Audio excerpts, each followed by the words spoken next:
Hi, my name is Charlotte Skiles. I'm a nutrition consultant and clinical herbalist with Eat in Peace Wellness Consulting, located in Austin, Texas.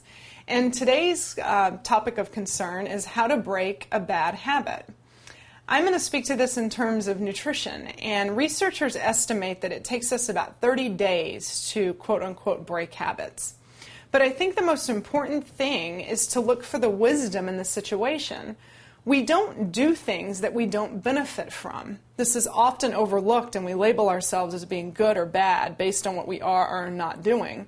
And I think this is a little bit narrow. So if you can look at your perceived bad habit and say, how is this benefiting me, with the idea that there's wisdom in it, you can then observe yourself in the situation, and quite often that habit melts away as you realize that maybe the benefit that you're experiencing from it is not as great as the downside from the particular habit.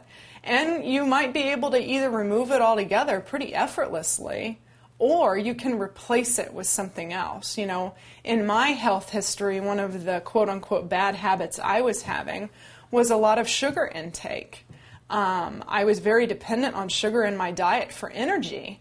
Now, once again, my body was very wise. It didn't have a lot of energy on its own. I was living in an inappropriate way and expending a lot of energy being a competitive athlete, a swimmer, and not sleeping a whole lot and not eating good foods in addition to the sugar intake that I was eating. But when I got sick years ago, I realized that sugar was a great gift into my life. You know, it was giving me life and giving me the experience of having energy. However, I got so depleted by that particular substance because it has no nutritional value and is pure energy that I got sick. And so when I looked at my life, though, and said, okay, Charlotte, how are you going to break this habit? I was able to see the wisdom in my body's pursuit of that particular substance, and I was able to sleep more and eat better foods and give my body real energy as opposed to giving it a pure form of energy that was having negative health consequences.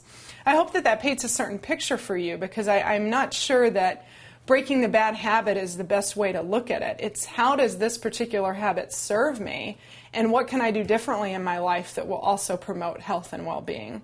So that's what I have to say about how to break a bad habit.